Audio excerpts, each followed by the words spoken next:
Narrative of the Life of Frederick Douglass. Written by Frederick Douglass. Chapter 11.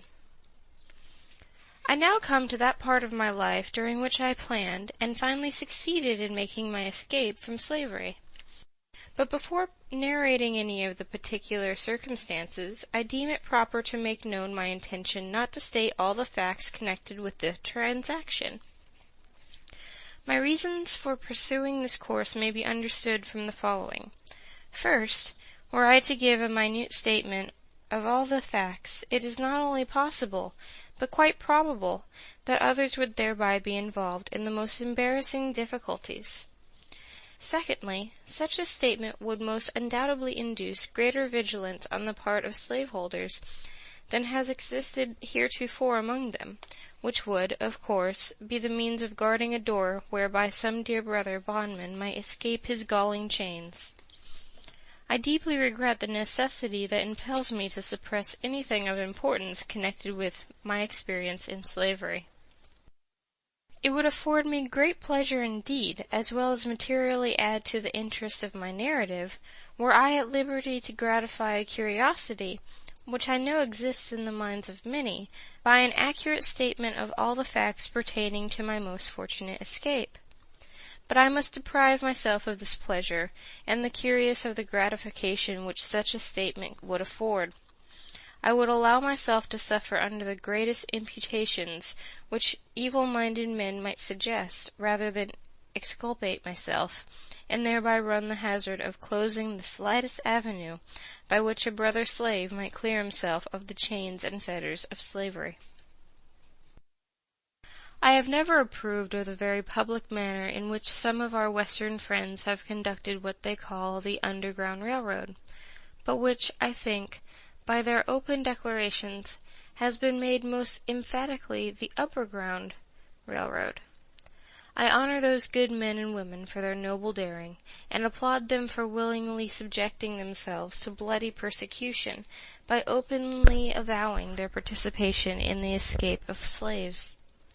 I, however, can see very little good resulting from such a course, either to themselves or the slaves escaping, while upon the other hand, I see and feel assured that those open declarations are a positive evil to the slaves remaining, who are seeking to escape. They do nothing towards enlightening the slave, whilst they do much towards enlightening the master. They stimulate him to greater watchfulness, and enhance his power to capture his slave. We owe something to the slaves south of the line as well as to those north of it, and in aiding the latter on their way to freedom, we should be careful to do nothing which would be likely to hinder the former from escaping from slavery. I would keep the merciless slaveholder profoundly ignorant of the means of flight adopted by the slave. I would leave him to imagine himself surrounded by myriads of invisible tormentors, ever ready to snatch from his infernal grasp his trembling prey. Let him be left to feel his way in the dark. Let darkness commensurate with his crime hover over him, and let him feel that at every step he takes in pursuit of the flying bondman, he is running the frightful risk of having his hot brains dashed out by an invisible agency. Let us render the tyrant no aid. Let us not hold the light by which he can trace the footprints of our flying brother. But enough of this. I will now proceed to the statement of those facts connected with my escape, for which I am alone responsible, and for which no one can be made to suffer but myself. In the early part of the year 1838, I became quite restless. I could see no reason why I should, at the end of each week, pour the reward of my toil into the purse of my master. When I carried to him my weekly wages, he would, after counting the money, look me in the face with a robber-like fierceness and ask, "Is this all?" He was satisfied with nothing less than the last cent. He would, however, when I made him $6, sometimes give me 6 cents, to encourage me. It had the opposite effect. I regarded it as a sort of admission of my right to the whole. The fact that he gave me any part of my wages was proof, to my mind, that he believed me entitled to the whole of them. I always felt worse for having received anything, for I feared that the giving me a few cents would ease his conscience, and make him feel himself to be a pretty honorable sort of robber. My discontent grew upon me. I was ever on the lookout for a means of escape, and, finding no direct means, I determined to try to hire my time, with a view of getting money with which to make my escape. In the spring of 1838, when Master Thomas came to Baltimore to purchase his spring goods, I got an opportunity, and applied to him to allow me to hire my time. He unhesitatingly refused my request, and told me this was another stratagem by which to escape. He told me I could go nowhere but that he could get me, and that, in the event of my running away, he should spare no pains in his efforts to catch me. He exhorted me to content myself and be obedient. He told me, if I would be happy, I must lay out no plans for the future. He said, if I behaved myself properly, he would take care of me. Indeed, he advised me to complete thoughtlessness of the future, and taught me to depend solely upon him for happiness.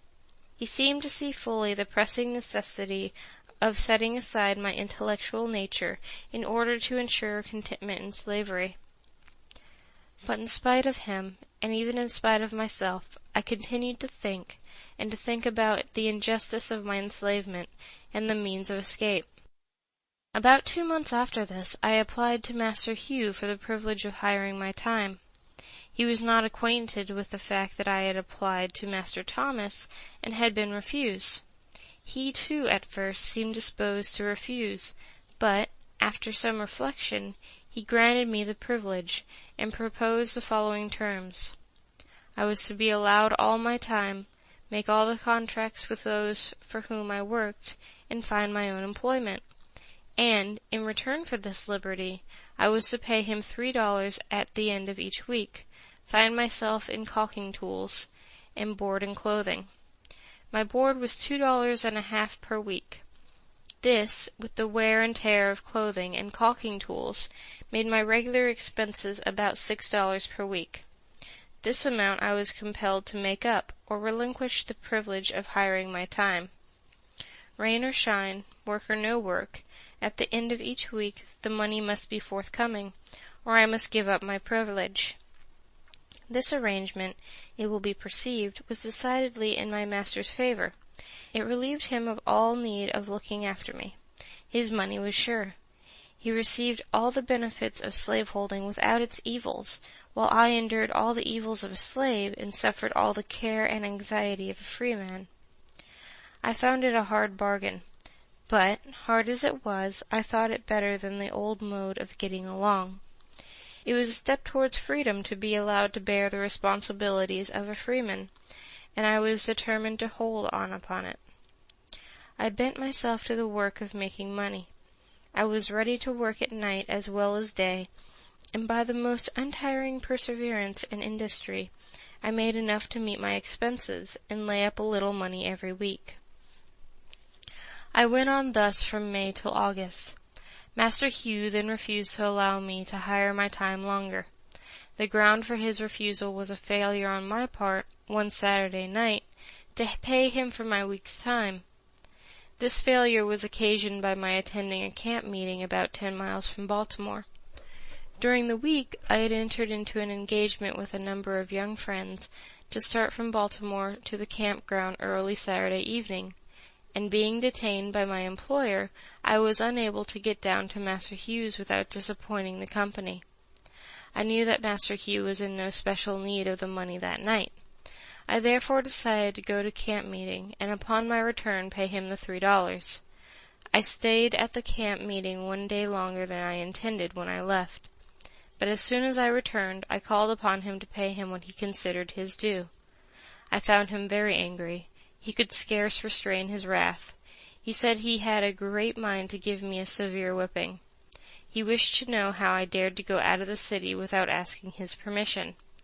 I told him I hired my time, and while I paid him the price which he asked for it, I did not know that I was bound to ask him when and where I should go. This reply troubled him. and, after reflecting a few moments, he turned to me and said I should hire my time no longer, that the next thing he should know of, I would be running away. Upon the same plea, he told me to bring my tools and clothing home forthwith. I did so, but instead of seeking work, as I had been accustomed to do previously to hiring my time, I spent the whole week without the performance of a single stroke of work. I did this in retaliation.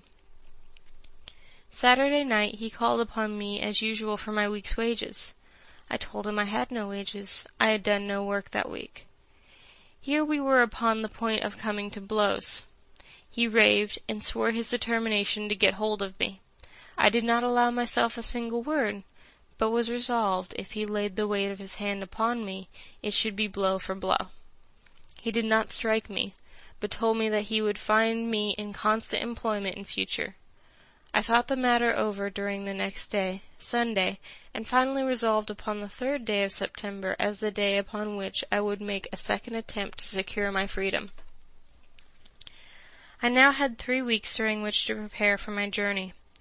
Early on Monday morning, before Master Hugh had time to make any engagement for me, I went out and got employment of Mr. Butler at his shipyard near the drawbridge upon what is called the City Block, thus making it unnecessary for him to seek employment for me.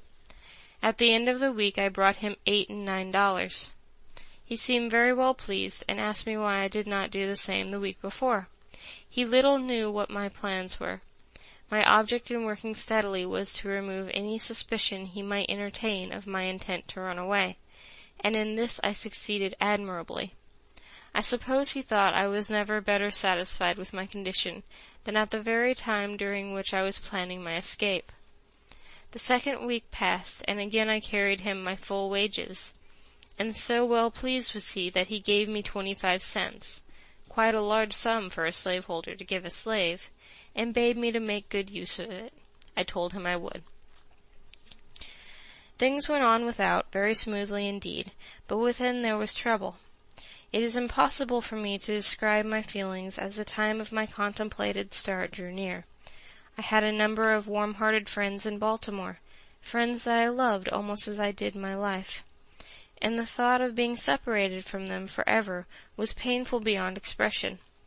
It is my opinion that thousands would escape from slavery, who now remain, but for the strong cords of affection that bind them to their friends. The thought of leaving my friends was decidedly the most painful thought with which I had to contend. The love of them was my tender point, and shook my decision more than all things else. Besides the pain of separation, the dread and apprehension of a failure exceeded what I had experienced at my first attempt. The appalling defeat I then sustained returned to torment me. I felt assured that, if I failed in this attempt, my case would be a hopeless one. It would seal my fate as a slave forever. I could not hope to get off with anything less than the severest punishment, and being placed beyond the means of escape. It required no very vivid imagination to depict the most frightful scenes through which I should have to pass in case I failed. The wretchedness of slavery and the blessedness of freedom were perpetually before me. It was life and death with me, but I remained firm, and, according to my resolution, on the 3rd day of September, 1838, I left my chains and succeeded in reaching New York without the slightest interruption of any kind. How I did so, what means I adopted, what direction I traveled, and by what mode of conveyance, I must leave unexplained, for the reasons before mentioned. I have been frequently asked how I felt when I found myself in a free state. I have never been able to answer the question with any satisfaction to myself. It was a moment of the highest excitement I ever experienced. I suppose I felt as one may imagine the unarmed mariner to feel when he is rescued by a friendly man-of-war from the pursuit of a pirate. In writing to a dear friend, immediately after my arrival at New York, I said I felt like one who had escaped a den of hungry lions. This state of mind, however, very soon subsided, and I was again seized with a feeling of great insecurity and loneliness. I was yet liable to be taken back, and subjected to all the tortures of slavery.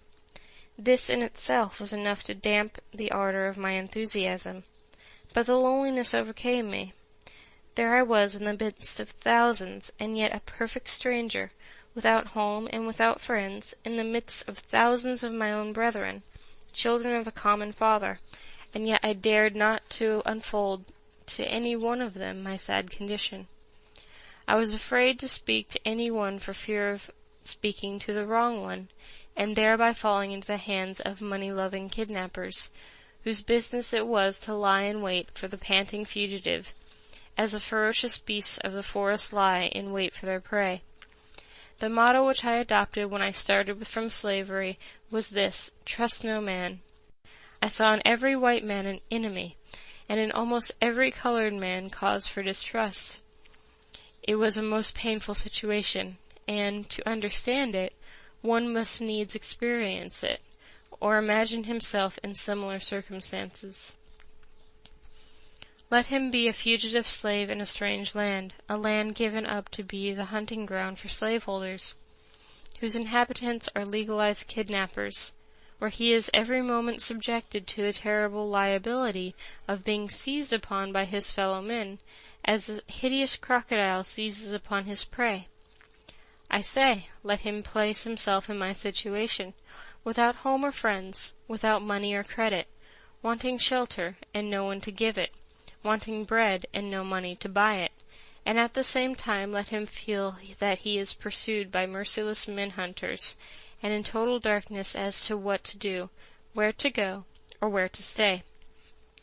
Perfectly helpless both as to the means of defense and means of escape, in the midst of plenty, yet suffering the terrible gnawings of hunger, in the midst of houses, yet having no home, among fellow men, yet feeling as if in the midst of wild beasts, whose greediness to swallow up the trembling and half-famished fugitive is only equalled by that with which the monsters of the deep swallow up the helpless fish upon which they subsist.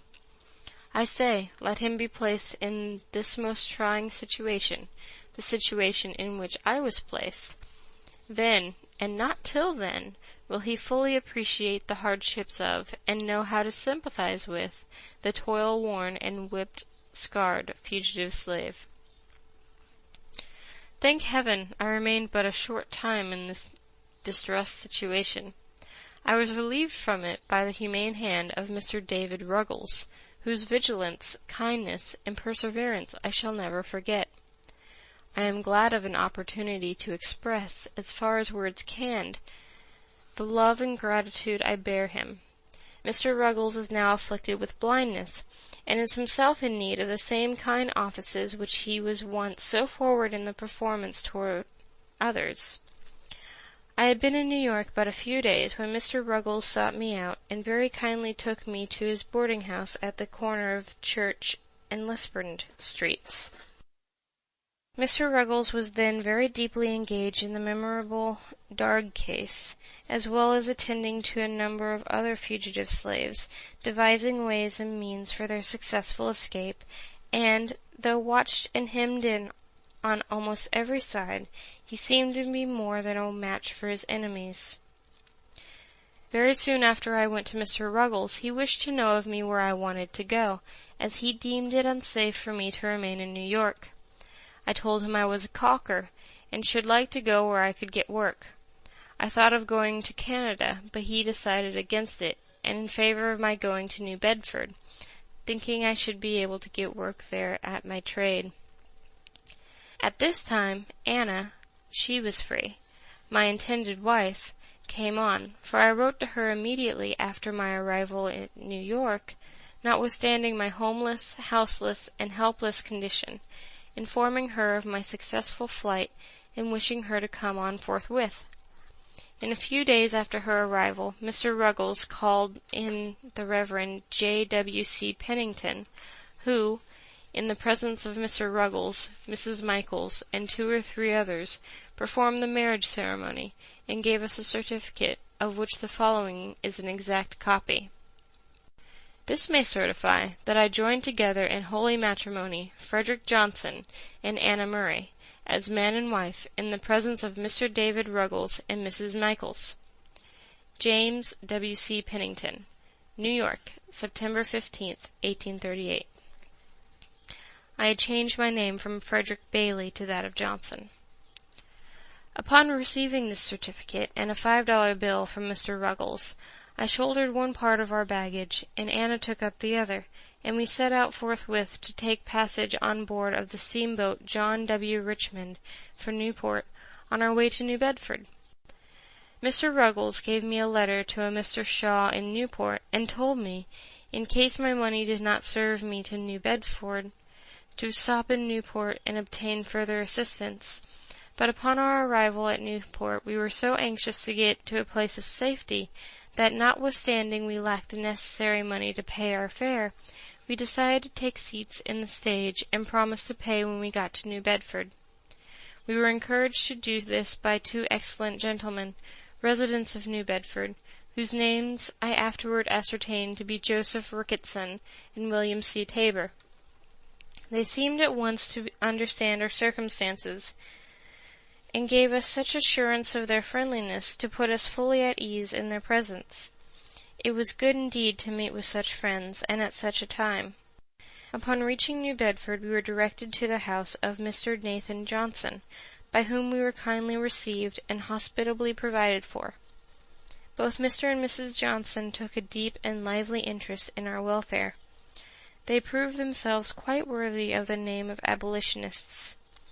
When the stage driver found us unable to pay our fare, he held on upon our baggage as security for the debt. I had but to mention the fact to Mr. Johnson, and he forthwith advanced the money.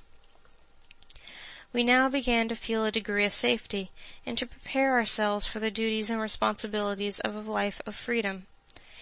On the morning after our arrival at New Bedford, while at the breakfast table, the question arose as to what name I should be called by. The name given me by my mother was Frederick Augustus Washington Bailey. I, however, had dispensed with the two middle names long before I left Maryland, so that I was generally known by the name of Frederick Bailey. I started from Baltimore bearing the name of Stanley.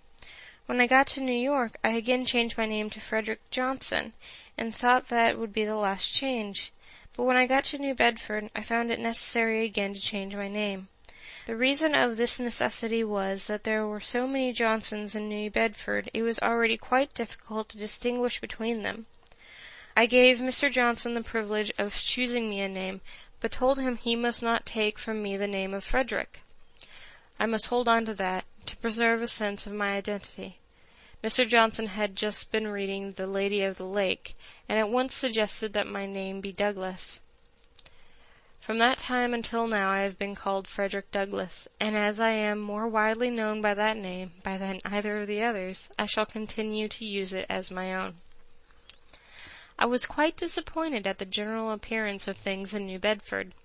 The impression which I had received respecting the character and condition of the people of the North I found to be singularly erroneous. I had very strangely supposed, while in slavery, that few of the comforts and scarcely any of the luxuries of life were enjoyed at the North, compared with what were enjoyed by the slaveholders of the South. I probably came to this conclusion from the fact that Northern people owned no slaves. I supposed that they were about upon a level with the non-slaveholding population of the South. I knew they were exceedingly poor, and I had been accustomed to regard their poverty as a necessary consequence of their being non-slaveholders. I had somehow imbibed the opinion that in the absence of slaves there could be no wealth, and very little refinement. And upon coming to the North I expected to meet with a rough, hard-handed, and uncultivated population, living in the most Spartan-like simplicity, knowing nothing of the ease, luxury, pomp, and grandeur of Southern slaveholders. Such being my conjectures, anyone acquainted with the appearance of New Bedford may very readily infer how palpably I must have seen my mistake. In the afternoon of the day when I reached New Bedford, I visited the wharves to take a view of the shipping. Here I found myself surrounded with the strongest proofs of wealth. Lying at the wharves and riding in the stream, I saw many ships of the finest model, in the best order, and of the largest size. Upon the right and left I was walled in by granite warehouses of the widest dimensions, stowed to their utmost capacity with the necessaries and comforts of life. Added to this, almost every body seemed to be at work, but noiselessly so, compared with what I had been accustomed to in Baltimore. There were no loud songs heard from those engaged in loading and unloading ships. I heard no deep oaths or horrid curses on the laborer. I saw no whipping of men, but all seemed to go smoothly on. Every man appeared to understand his work, and went at it with a sober yet cheerful earnestness, which betokened the deep interest which he felt in what he was doing, as well as a sense of his own dignity as a man. To me this looked exceedingly strange. From the wharves I strolled around and over the town, gazing with wonder and admiration at the splendid churches, beautiful dwellings, and finely cultivated gardens, evincing an amount of wealth, comfort, taste, and refinement, such as I had never seen in any part of slave-holding Maryland. Everything looked clean, new, and beautiful. I saw few or no dilapidated houses, with poverty-stricken inmates, no half-naked children and barefooted women, such as I had been accustomed to see in Hillsborough, Easton, St. Michael's, and Baltimore. The people looked more able, stronger, healthier, and happier than those of Maryland. I was for once made glad by a view of extreme wealth, without being saddened by seeing extreme poverty. But the most astonishing as well as the most interesting thing to me was the condition of the colored people, a great many of whom, like myself, had escaped thither as a refugee from the hunters of men. I found many who had not been 7 years out of their chains, living in finer houses and evidently enjoying more of the comforts of life than the average of slaveholders in Maryland. I will venture to assert that my friend Mr. Nathan Johnson, of whom I can say with a grateful heart, I was hungry and he gave me meat, I was thirsty and he gave me drink, I was a stranger and he took me in, lived in a neater house, dined at a better table, took, paid for, and read more newspapers, better understood the moral, religious, and political character of the nation than 9/10 of the slaveholders in Talbot County, Maryland. Yet Mr. Johnson was a working man. His hands were hardened by toil, and not his alone, but those also of Mrs. Johnson. I found the colored people much more spirited than I had supposed they would be. I found among them a determination to protect each other from the bloodthirsty kidnapper at all hazards. Soon after my arrival I was told of a circumstance which illustrated their spirit. A colored man and a fugitive slave were on unfriendly terms. The former was heard to threaten the latter with informing his master of his whereabouts. Straightway a meeting was called among the colored people, under the stereotyped notice, "Business of Importance." The betrayer was invited to attend. The people came at the appointed hour, and organized the meeting by appointing a very religious old gentleman as president, who, I believe, made a prayer, after which he addressed the meeting as follows: "Friends, we have got him here, and I would recommend that you young men just take him outside the door and kill him." With this, a number of them bolted at him, but they were interrupted by some more timid than themselves, and the betrayer escaped their vengeance, and has not been seen in New Bedford since. I believe there have been no more such threats, and should there be hereafter, I doubt not that death would be the consequence. I found employment, the 3rd day after my arrival, in stowing a sloop with a load of oil. It was new, dirty, and hard work for me, but I went at it with a glad heart and a willing hand. I was now my own master. It was a happy moment, the rapture of which can be understood only by those who have been slaves. It was a first work, the reward of which was to be entirely my own. There was no Master Hugh standing ready, the moment I earned the money, to rob me of it. I worked that day with a pleasure I had never before experienced. I was at work for myself and a newly married wife. It was to me the starting point of a new existence.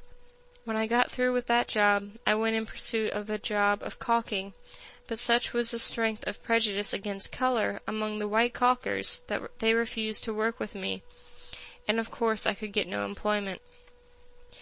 I am told that colored persons can now get employment at caulking in New Bedford, a result of anti-slavery effort. Finding my trade of no immediate benefit, I threw off my caulking habiliments and prepared myself to do any kind of work I could get to do.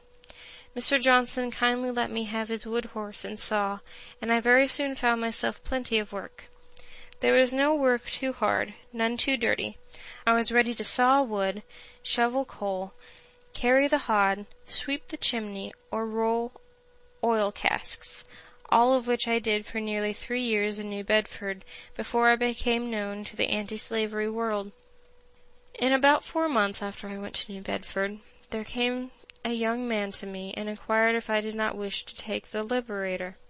I told him I did, but, having just made my escape from slavery, I remarked that I was unable to pay for it then. I, however, finally became a subscriber to it. The paper came, and I read it from week to week with such feelings as it would be quite idle for me to attempt to describe. The paper became my meat and my drink. My soul was set all on fire. Its sympathy for my brethren in bonds, its scathing denunciations of slaveholders, its faithful exposures of slavery, and its powerful attacks upon the upholders of the institution, sent a thrill of joy through my soul, such as I have never felt before. I had not long been the reader of the Liberator before I got a pretty correct idea of the principles, measures, and spirit of the anti-slavery reform. I took a right hold of the cause. I could do but little, but what I could, I did with a joyful heart, and never felt happier than when in an anti-slavery meeting. I seldom had much to say at the meetings, because what I wanted to say was said so much better by others. But while attending an anti-slavery convention at Nantucket, on the 11th of August, 1841, I felt strongly moved to speak, and was at the same time much urged to do so by Mr. William C. Coffin, a gentleman who had heard me speak in the colored people's meeting at New Bedford. It was a severe cross, and I took it up reluctantly. The truth was, I felt myself a slave, and the idea of speaking to white people weighed me down. I spoke but a few moments, when I felt a degree of freedom, and said what I desired with a considerable ease. From that time until now, I have been engaged in pleading the cause of my brethren. With what success, and with what devotion, I leave those acquainted with my labors to decide. End of Chapter 11. This recording by Jeanette Ferguson on June 16th, 2007.